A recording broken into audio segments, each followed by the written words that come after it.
할렐루야. 먼저 제가 좀 사과를 드려야 될 것 같아요. 저희 선교팀원들 포함해서 저희 팀원 중에 제가 1어를 제일 못합니다. 제가 아는 단어는 와르바시, 스매끼리 뭐 이 정도, 닭광 이 정도밖에 모르고요. 뭐 질문을 하시면 제 대답은 무조건 오이시입니다. 날씨가 어떠냐고 해도 오이시, 기분이 어떠냐고 해도 제가 다음에는 꼭 1어를 열심히 공부해서 오도록 하겠습니다. 저희 치바 영광교회에 대해서 선한목자교회에서 나눌 때 형제교회라고 부릅니다. 저희는 형제교회입니다. 실제로 와보니까 굉장히 실제적으로 저희가 형제교회라는 걸 알게 됐습니다. 목사님을 뵈는데 너무나 반갑더라고요. 이렇게 저희 헤어스타일이 굉장히 비슷하고 뭐 앞으로 저의 모습을 보는 것 같은 그런 친숙함도 느껴졌고요. 또 아까 집사님도 간증해 주셨지만 제가 권씨인데 우리 권씨 성도님들이 굉장히 많으시더라고요. 우리 집사님은 저희 삼촌뻘 정도 되십니다. 그래서 진짜 형제교회구나. 또 놀란 것은 저희가 왔는데 목사님도 그렇고 저희 팀원들에 대해서 너무 자세히 알고 계시더라고요. 정말 저희를 위해서 미리부터 중보해 주시고 기도해 주셨구나 라는 것도 제가 알게 되었습니다. 그래서 정말 형제교회에 와서 그런지 사실 이 예배가 전혀 어색하지도 않고 또 여러분이 낯설게 느껴지지 않는 것 같습니다. 저는 고등학교 때 한번 일본을 방문하고 이제 처음 왔는데요. 이 치바에 대해서 제가 이야기를 들 때는 약간 시골이라고 들었는데 제가 사는 동네보다 훨씬 더 좋은 것 같습니다. 이번 여름 성경학교를 같이 참여하면서 여러분을 통해 하나님의 사랑과 영광이 치바에 나타나고 있는 것을 제가 직접 보고 목격하게 됐습니다. 단 며칠이지만 여러분이 수고하여 뿌린 씨앗이 주님의 역사하심을 통해 귀하고 풍성한 열매를 맺고 있음을 제가 봤습니다. 여기 계신 여러분 모두가 그 열매이고 또 주님이 앞으로 더 풍성한 추수를 주실 줄 믿습니다. 저는 한국에 돌아온 지는 한 1년 정도 됐습니다. 저는 사실 어릴 때부터 이제 목사가 되겠다고 서원을 하고 사실은 굉장히 성실하게 살았습니다. 고등학교를 졸업하자마자 신학교를 가고 신학교를 졸업하자마자 목회를 나가서 20대 목사 안수를 받았습니다. 안수를 받자마자 유학을 가서 또 비교적 짧은 시간에 공부도 마치고 왔습니다. 저는 모든 면에서 제가 주님이 사용하시기에 합당한 그런 사역자가 되고 싶었습니다. 학문이면 학문, 지식이면 지식, 또 영성이면 영성, 모든 면에서 주님이 사용하실 만한 그런 종이 되고 싶었습니다. 아주 주님께 크게 쓰임 받고 싶었습니다. 그런데 유학 생활이 그렇게 쉽지만은 않았습니다. 전혀 다른 문화 속에서 살아야 하는 것, 또 학업과 사역을 병행하고 또 가정을 돌보고 이 모든 것을 다 잘하려다 보니까 힘들고 스트레스도 많이 받았습니다. 그래서 머리도 좀 많이 숱이 줄어들었습니다. 그리고 6년 만에 한국에 왔는데 너무 그리웠던 고국인데 막상 와보니까 저도 모르게 미국 생활에 익숙해져서인지 이제는 한국이 어색하게 느껴지기도 합니다. 일본에 오래 사신 분들은 아마 한국을 방문하시면 비슷한 기분이 들지 않을까 그런 생각이 듭니다. 늘 무엇인가 익숙해지려고 하고 안주하려고 하고 또 편해지려고 할 때 늘 주님은 저를 다른 곳으로 또 새로운 도전을 저에게 주셨음을 제가 고백을 할 수 있습니다. 그래서 저는 바울과 같은 훌륭한 목회자가 주님이 사용하시는 종이 되고 싶었는데 사실 오늘 말씀을 통해서 사실 제 유학의 방향이 완전히 달라졌습니다. 베드로를 생각하면 여러분 어떤 이미지를 갖고 계세요? 좀 고집스럽고 좀 미련하고 그죠? 우직하고 등치도 왠지 굉장히 클 것 같고 그렇죠? 얼핏 보면 저랑 비슷합니다. 사람들 앞에서 오늘 말씀을 받아요. 주님이 자신을 특별히 생각하신다는 것을 과시하고 싶어 하는 것 같았습니다. 물 위를 걷겠다고 자신을 불러달라고 주님께 말씀하고 그러나 안타깝게 또 물에 뜨자마자 곧바로 어떻게 됐죠? 다시 주변 상황에 두려움에 떨더니 금방 가라앉고만.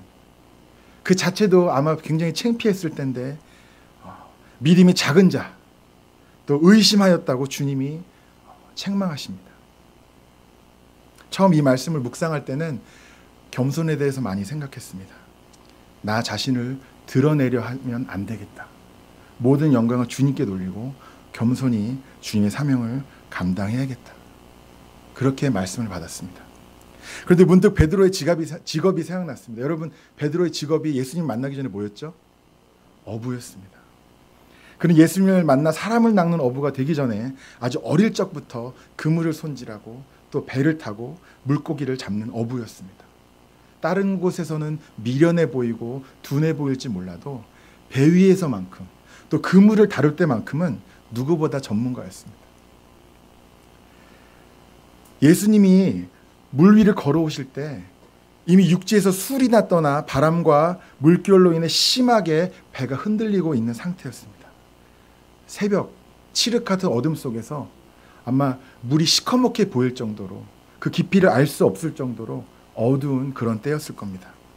여러분 혹시 운전을 초보 운전자 옆에 차를 타본 적이 있으실지 모르겠어요. 일본에선 다 운전을 점잖게 하시는 것 같은데 한국에선 초보 운전자 옆에 앉으면 굉장히 무섭습니다. 저도 아내가 처음 운전을 배웠을 때 옆에 앉았는데 기도하고 그냥 잠들었습니다. 도착하면 깨워달라고. 너무 롤러코스터를 타는 것처럼 무서워서. 제가 운전을 할 줄 모를 때는 몰랐는데 배우고 나니까 초보 운전자 옆에 앉는 게 너무나 무섭더라고요. 베드로도 아마 마찬가지였을 거라고 생각합니다. 다른 제자들은 그냥 어둡고 바람이 불고 파도가 이니까 무서운데 바다에서 살았던 베드로에게는 이것이 얼마나 위험하고 무서운 상황인지 본능적으로 아마 피부로 와닿았을 거예요. 근데 그걸 생각해 보니까 정말 베드로가 정말 사람들에게 드러내려고 자랑하려고 그랬을까 하는 의문이 들기 시작했습니다. 여러분 혹시 임팔라라는 동물 아시는지 모르겠어요. 이 임팔라는 사냥의 일종입니다.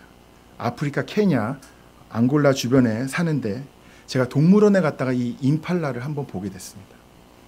그 동물원 우리 앞에 동물에 대한 설명이 쓰여 있는데 이 임팔라가 3m 이상을 뛰어넘을 수 있다고 합니다. 근데 그 우리가 2.5m예요. 좀 이상하시죠? 예. 웃으시는 분들은 산수를 잘하시는 분들일 거라고 생각합니다. 높이는 3m 이상을 뛸 수 있는데 그 우리가 2.5m밖에 되지 않는. 근데 도망치질 않는 거예요. 그 밑에 또 작게 이렇게 써 있습니다. 임팔라는 착지할 곳이 보이지 않으면 절대로 뛰지 않습니다. 얼마나 어리석습니까? 얼마나 안타까워요. 충분히 그곳을 뛰어넘을 수 있는 능력이 있음에도 불구하고 착지할 곳이 보이지 않아서 이 동물은 뛰지를 못하는 거예요. 그러나 그 동물을 보면서 저는 그것이 저의 모습임을 알게 됐습니다. 주님이 저를 창조하셨을 때, 또 여러분을 창조하셨을 때 무한한 능력을 주셨습니다. 우리가 주님을 믿고 우리의 삶을 온전히 주님께 맡기기만 하면 주님은 우리를 통해 놀라운 일을 나타내실 수 있는 것입니다. 이 사회를 변화시키고 이 나라를 변화시키고 영혼을 구원하는 데 쓰임받을 수 있는 존재가 바로 저와 여러분인 것입니다. 충분히 능력이 있음에도 불구하고 결과를 낳지 못하고 결과를 보장받지 못하기 때문에 뛰지 못하고 행하지 못하는 나약하고 연약한 모습이 바로 저의 모습이 아닌가 또는 우리의 모습이 아닌가 생각하게 되었습니다. 여러분 어떠세요? 주님이 여러분에게 주신 그 능력과 가능성을 발휘하며 살고 계십니까? 많은 경우에는 그러지 못합니다. 왜 그렇죠? 그것은 우리의 두려움 때문입니다. 우리는 우리의 상황과 환경이 주님보다 더 커 보일 때가 너무나 많습니다. 그 두려움 때문에 우리의 삶에서 주님의 능력과 역사가 나타나지를 못합니다. 오늘 말씀에서 모든 제자들이 예외 없이 이 두려움에 휩싸여 있었습니다. 제자들은 지금 자신들이 처해져 있는 상황이 너무나 두려웠습니다. 바람과 파도가 너무 무서운 나머지 자신들의 스승, 자신들의 구주 예수님이 유령으로 보였습니다. 제자들은 이 배를 타기 직전에 예수님께서 떡 5개와 물고기 2마리로 5,000명을 먹이신 이적을 직접 목격했습니다. 그 이적에 동참했습니다. 배를 탄 것도 처음이 아니었습니다. 예수님은 자주 제자들과 배를 타고 이 고을 저 고을로 옮겨 다니셨습니다. 그런데 제자들은 같은 날 5천 명을 먹이신 이적을 직접 목격했음에도 불구하고 환경과 상황이 변하자 예수님이 유령으로 보이는 어처구니 없는 상황에 놓이게 된 것입니다. 혹시 이것이 저와 여러분의 모습은 아닙니까? 교회에서 예배드리고 또 기도하고 찬양하고 주님의 은혜 가운데 거할 때는 주님만 보이는데 세상 밖에 힘들고 어려운 상황이 닥치면 우리는 그 순간 주님을 바라기보다는 우리의 상황과 문제와 염려에 더 집중하지 않습니까? 예수님은 오히려 작아 보이고 우리의 문제가 더 커 보이진 않습니까? 오늘 말씀에서 제자들이 그랬습니다. 우리는 베드로가 미련하다고 손가락질할 수도 있지만 제가 묻고 싶은 건 이겁니다. 그럼 나머지 제자들은 어디서 뭘 하고 있었습니까? 오늘 말씀에는 자세히 나오진 않지만 제 생각에는 아마 웅크리고 어디 배 한 군데 붙잡고 막 덜덜 떨고 있었을 거예요. 그게 나머지 제자들의 모습이었어요. 그 누구보다도 바다가 무서워야 할 베드로는 그러나 그 순간에 자기 두려움을 바라보는 것이 아니라 주님을 사모하고 있었던 것입니다.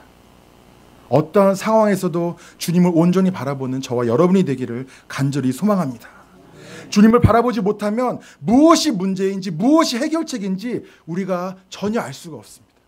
문제에만 집중하면 우리가 해야 할 일이 무엇이고 하지 말아야 할 일이 무엇인지 우리가 온전히 분별할 수 없는 것입니다. 예수님은 누구십니까? 우리의 구주십니다. 아멘. 여러분 그렇게 믿으시고 고백하십니까?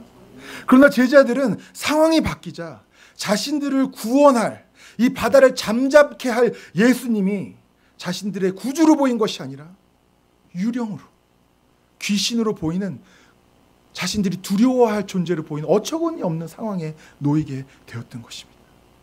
상황과 여건에 따라 주를 믿고 온전히 순종하는 것이 우리에게 오히려 짐으로 여겨질 때도 있습니다. 주님에게 순종하는 것, 주님의 일을 행하는 것이 너무나 큰 기쁨이고 영광이고 축복인데 상황만 집중하면은 주님이 우리에게 축복으로 보이는 것이 아니라 짐으로 보이고 부담스럽게 여겨질 때도 있는 것입니다. 왜 그렇습니까? 그 역시 주님을 바라보는 것이 아니라 우리의 상황을 바라보기 때문입니다. 그런데 오늘 말씀에서 베드로만큼은 다른 제자들과 달랐습니다. 그 누구보다도 바다를 잘 알고 두려워하는 사람이었지만 그 순간 그는 바람도 아니고 파도도 아닌 오로지 예수님만을 바라보고 사모했습니다. 그는 예수님이 서 있는 그곳에 가고 싶었습니다. 그는 예수님과 함께하고 싶었습니다. 오늘 말씀에서 예수님은 그런 베드로의 사모함에 대해 오라고 말씀하십니다. 오라. 어쩌면 이 말씀은 오늘날 교회를 향한 저와 여러분을 향한 주님의 말씀일 수도 있습니다. 너무나 많은 경우에 우리는 교회라는 울타리 안에만 갇혀 있습니다. 그러나 주님은 이 교회 안에만 계신 것이 아님을 여러분 기억하시기 바랍니다. 주님은 오히려 이 세상 가운데 이미 일하고 계심을 여러분 기억하시기 바랍니다. 세상이 혼돈스러워 보이고 죄악이 넘쳐나는 것 보일지라도 그러나 그 가운데 주님은 서 계셔서 그곳에서 이미 역사하고 계신 것입니다. 그러한 주님이 우리에게 말씀하십니다. 오라, 오라. 우리가 주님이 먼저 가 계신 그곳으로 나아가 주님이 맡겨주신 사명을 감당해야 할 줄 믿습니다. 때로는 배 안이 안전해 보입니다. 바람과 파도가 넘쳐나는 세상 밖으로 나가는 것이 너무나 두렵게만 느껴집니다. 그렇기 때문에 물 위를 걷는 것보다 사실 더 어려운 것이 어쩌면 그 배 밖으로 그 첫 발을 내딛는 것일지도 모릅니다. 그나마 안전한 이 세상의 이 세상의 혼란과 죄악으로부터 나를 보호해 줄 것 같은 그 배 안에 있는 것이 더 안전해 보입니다. 배 밖으로 나가면 오늘 말씀에서 베드로와 같이 금방 가라앉을 것 같은 두려움이 우리에게 휩싸입니다. 우리는 교회 공동체라는 그 배 안에서 안전하게 신앙생활을 하고 싶어 합니다. 그러나 기억하십시오.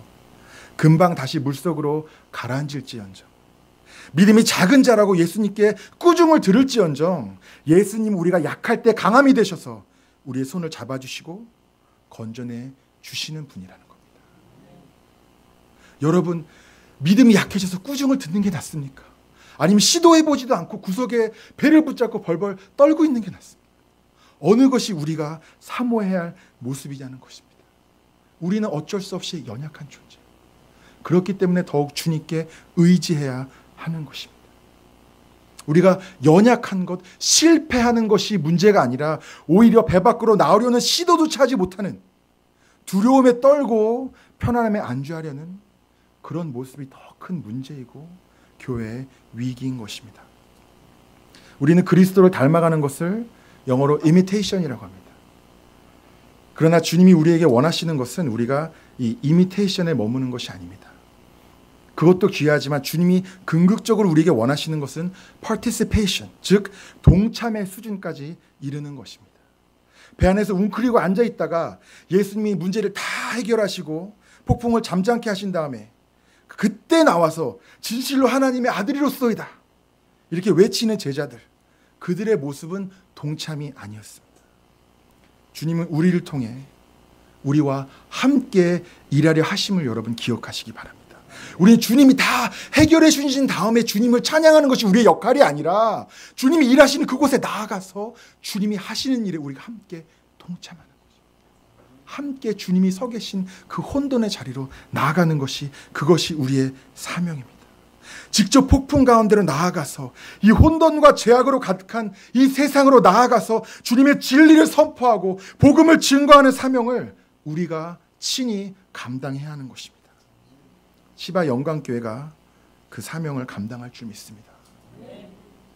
70년대 미국 시카고 한 빈민가에 이발사와 목사가 함께 산책을 하고 있었습니다. 근데 이 이발사가 무신론자였어요. 길거리에서 마약 중독자, 또 부모가 없는 굶주리는 아이들, 가난에 허덕이는 그런 사람들이 여기저기 비참한 모습으로 널브러져 있었습니다. 이발사가 비아냥거리듯이 목사님에게 말합니다. 목사 양반, 하나님이 정말 살아계시다면 왜 이 사람들을 도와주지 않습니까? 정말 하나님이 살아계시고 우리를 사랑하신다면 어떻게든 이 사람들을 구원해야 하지 않습니까? 목사님은 그 질문에 대답을 하지 못했습니다. 그런데 그때 마침 장발에 머리가 아주 긴 히피족 몇 명이 두 사람 앞을 가로질러 갔습니다. 그때 갑자기 목사님이 묻습니다. 이발사 양반, 당신이 그렇게 훌륭한 이발사라면 왜 저 사람들의 머리를 깎아주지 않습니까? 훌륭한 이발사 맞습니까? 이발사가 대답합니다. 저 사람들이 내 이발소로 들어와서 앉아서 나에게 머리를 맡겨주기만 한다면 내가 세상에서 제일 멋있고 깔끔하게 자를 자신이 있습니다. 저 사람들이 머리를 나한테 맡기지를 못하니까, 나를 믿지 못하니까 내가 깎아주지 못하는 것 뿐입니다. 목사님 입에 작은 미소가 머금어졌습니다. 맞습니다. 이 사람들이 하나님을 믿기만 한다면, 하나님의 자신들의 삶을 온전히 맡기기만 한다면 그들의 삶은 변화될 것입니다. 회복될 것입니다. 그들은 새 생명을 얻게 될 것입니다. 저렇게 온전히 믿고 맡기지 못하기 때문에 하나님의 은혜와 축복도 그들이 받지 못하는 것입니다. 오늘날 너무나 많은 교회들, 또 많은 성도들이 세상을 등지며 삽니다. 세상이 두려워서 교회 안에만 머무르려고 합니다. 그것은 자신들의 삶을 주님께 온전히 맡기지 못하기 때문입니다. 주님을 바라보지 못하고 바람과 파도에만 집중하기 때문입니다. 여러분, 주님에게 여러분의 삶을 온전히 맡기시기 바랍니다. 나의 상황과 여건이 모두 주님이 아시는 것들임을 기억하시기 바랍니다. 주님이 단 한순간도 우리를 외면하시거나 우리를 홀로 두시는 분이 아니라는 것을 기억하시기 바랍니다. 폭풍 한가운데 있을지라도 주님이 함께 하시면 그곳이 우리가 있어야 할 자리입니다. 아무리 좋은 축복의 자리 같을지라도 그것이 주님이 계신 곳이 아니면 그것이 우리의 자리가 아님을 여러분 기억하시기 바랍니다. 어떤 곳이라도 주님이 이미 한 발 앞서 그곳에 계시고 우리의 길을 예비하시며 우리와 동행하심을 여러분 기억하시기 바랍니다. 여러분, 베드로가 미련하고 고집스러워 보여도요, 한 번의 설교로 3,000명을 회심시키는 능력의 종이었습니다. 왜 그렇습니까? 바울처럼 공부도 많이 하지 않았고요. 유식하고 논리적이고 똑똑하지 못했습니다. 그러나 그는 주님을 바라보고 주님을 사모하는 자였습니다. 어떤 상황과 환경 가운데서도 주님을 바라보는 믿음이 베드로에 있습니다. 그렇기 때문에 그 사람은 미련해 보이고 고집스러워 보이고 연약해 보여도 주님이 사용하실 때 한 번의 설교로 수천 명이 회심하고 주님을 영접하는 역사도 일어났던 것입니다. 이렇게 미련해 보이는 베드로도 주님이 사용하셨는데 저라고 여러분이라고 주님이 사용하지 못하시겠습니까? 치바 영광교회 성도 여러분, 첫 발을 내디시기 바랍니다. 폭풍을 두려워하지 마십시오. 주님만을 바라보시기 바랍니다. 주님만을 사모하시기 바랍니다. 그러면 주님의 무한한 사랑과 은혜 또 축복이 여러분을 통해 이 치바 땅과 일본 전역에 흘러 넘치게 될 줄 믿습니다. 저는 이번에 여름성학교를 참여하면서 아이들이 저한테 선생님이라고 센세이? 선생님이라고 부르더라고요. 근데 저는 오히려 아이들한테 더 많은 도전과 배움을 받았습니다. 어린아이와 같은 믿음이 무엇인지 다시 한번 깨닫게 됩니다. 간절히 기도하고 눈물을 기도하는 아이들의 모습을 통해서 저렇게 연약하고 부족해 보이는 사람도 믿음이 있을 때, 주님을 사랑하고 사모할 때 주님이 크게 사용하실 것이라는 기대감으로 가득 차게 되었습니다. 정말 그 아이들이 이 치바교회 또 이 지역의 미래라면 저는 분명히 풍성한 열매를 주님이 맺게 하실 줄 믿습니다. 주님은 여러분을 통해 영혼을 구원하시고 하나님의 나라를 이 땅에 이루실 줄 믿습니다. 첫 발을 내디디십시오. 배 밖으로 과감히 나가십시오. 주님은 말씀하십니다. 오라. 내가 서 있는 이곳으로 오라. 주님은 말씀하십니다. 물 위를 걷는 능력이 여러분의 삶과 가족과 사역 위에 풍성하게 나타날 줄 믿습니다. 내가 연약할지라도, 내가 부족할지라도, 내가 그 가운데서 다시 나의 환경에, 나의 상황에 흔들릴지라도 주님이 함께 계시어 내 손을 잡아주시고 나를 건져내 주신다는 것을 여러분 기억하시기 바랍니다. 안심하십시오. 주님만 의지하십시오. 주님만 바라보십시오. 그럴 때 이 치바 영광교회를 통해서 주님의 영광이 이 땅에 더욱 나타나게 될 줄 믿습니다. 다 같이 기도하시겠습니다. 사랑과 은혜